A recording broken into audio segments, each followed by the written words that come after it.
After shocks یوسف رضا گیلانی کی غیر متوقع جیت کا زلزلہ سیاست کو ہلا کر رکھ گیا۔ زلزلہ گزرنے کے بعد اس کے آفٹر شاکس ابھی تک جاری ہیں۔ اسی جیت کی وجہ سے وزیر اعظم عمران خان کو قومی اسمبلی سے اعتماد کا ووٹ لینا پڑا، اور اسی زلزلے کی وجہ سے چیئرمین سینٹ کے الیکشن پر کیا سرائیاں جاری ہیں۔ پنجاب حکومت اور وزیر اعلیٰ عثمان بزدار کی طرف سے سینٹ کے الیکشن میں بھرپور کردار ادا نہ کر سکنے کے بعد سے ایک بار پھر پنجاب میں تبدیلی پر سرگوشیاں جاری ہیں۔ فی الحال کسی متبادل کا نام فائنل نہیں ہو سکا۔ جب تک یہ نام فائنل نہیں ہوگا تبدیلی کی بات جاری رہے گی، مگر عمل نہیں ہو پائے گا۔ یوسف رضا گیلانی کی سینٹ سیٹ پر فتح کے حوالے سے کئی اندرونی کہانیاں زیر گردش ہے۔ سیاسی ذرائع کے مطابق صرف 16 افراد نے پارٹی لائن سے ہٹ کر ووٹ نہیں دیے، بلکہ ان کی تعداد کہیں زیادہ تھی۔ نون لیگی رہنماؤں کو شک ہے کہ ان کے 4 ارکان نے، جبکہ اپوزیشن کی صفوں میں سے 6 مزید افراد نے حکومتی امیدوار حفیظ شیخ کو ووٹ دیے، جبکہ حکومت کی طرف سے تقریباً 25-26 افراد نے پارٹی لائن سے ہٹ کر خفیہ طور پر یوسف رضا گیلانی کو ووٹ دیے۔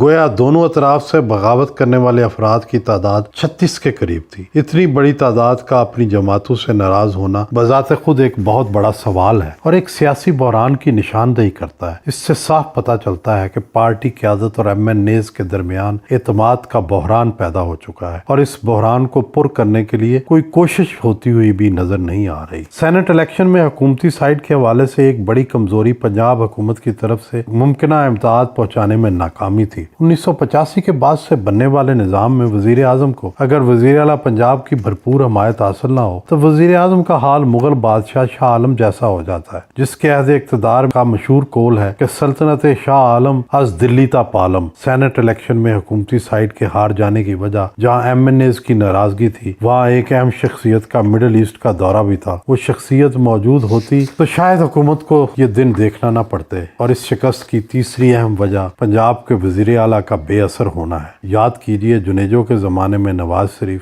محترمہ کے زمانے میں وٹو اور نقئی، پرویز مشرف کے زمانے میں پرویز الہی کس قدر طاقتور ہوتے تھے۔ انہیں ایک ایک ایم این اے کے دل کا حال تک معلوم ہوتا تھا۔ اس بار لگتا ہے کہ پنجاب حکومت وہ کنٹرول کھو بیٹھی تھی۔ پنجاب حکومت نے اس بار شاید ایم این ایز کو ہینڈل ہی نہیں کیا۔ یہی وجہ ہے کہ حکومتی سائیڈ کو سینٹ میں شکست ہوئی۔ پنجاب کا بھرپور ساتھ ہوتا تو ایسا ممکن ہی نہیں تھا۔ شاید یہی وہ پس منظر ہے جس کی وجہ سے پنجاب میں تبدیلی کی افواہیں پھر سے گردش میں ہیں۔ پہلے کہا گیا کہ راجہ بشارت کے نام پر اتفاق ہو گیا، پھر اطلاع آئی کہ نہیں، علیم خان اور راجہ بشارت دونوں کے نام زیر بحث ہیں۔ پھر یہ خبر آ گئی کہ ایک ادارے نے حکومت کو تجویز دی ہے کہ شاہ محمود قریشی یا چودھری فواد کو یہ عہدہ دیا جائے تو وہ اسے بخوبی چلا سکتے ہیں۔ یہ بھی کہا گیا کہ پنجاب کے اراکین اسمبلی میں سے اسلم اقبال، راجہ یاسر ہمایوں اور مراد راس کے نام بھی زیر غور آ چکے ہیں۔ میری ذاتی رائے میں جب تک متبادل نام فائنل نہیں ہوتا اس وقت تک سردار عثمان بزدار کا ہی توتی بولتا رہے گا۔ اس وقت پنجاب میں تبدیلی کی راہ میں سب سے بڑی رکاوٹ ہی متبادل ڈھونڈنا ہے۔ فائنل چوائس عمران خان کے پاس ہے، انہیں فی الحال بزدار ہی پسند ہے، تاہم ان پر دباؤ ہے کہ وہ اپنے فیصلے پر نظر ثانی کریں۔ دیکھیں وہ خود فیصلہ کرتے ہیں یا نہیں۔ یہ وقت گزر گیا تو پھر حالات ان پر اپنا فیصلہ تھوپیں گے، اور ہو سکتا ہے کہ وزیر اعلیٰ ان کی مرضی کا بھی نہ ہو اور انہیں اسے تسلیم بھی کرنا پڑ جائے۔ دوسری طرف بلاول بھٹو اپوزیشن کے پنجاب بارے متبادل پلان کے ساتھ لاہور میں موجود ہے۔ ان کا پلان یہ ہے کہ نون لیگ، پیپلز پارٹی اور کاف لیگ مل کر پنجاب حکومت بدل دے۔ اس لیے وہ چاہتے ہیں کہ نون لیگ پرویز الہی کو وزیر اعلیٰ پنجاب کے طور پر قبول کر لے۔ دوسری طرف چودھری اپنا اتحاد تحریک انصاف سے توڑ کر پی ڈی ایم کے ساتھ کر لیں۔ بظاہر اس سیاسی پلان کی کامیابی کا فوری امکان نہیں، لیکن فرض کریں اگر پی ٹی آئی حکومت نے عثمان بزدار کی بجائے کسی اور کو چیف منسٹر بنانے کی کوشش کی، چاہے وہ چودھریوں کے سابق اتحادی راجہ بشارت ہی کیوں نہ ہوں، تو چودھری اس معاملے پر لازماً ناراض ہو جائیں گے،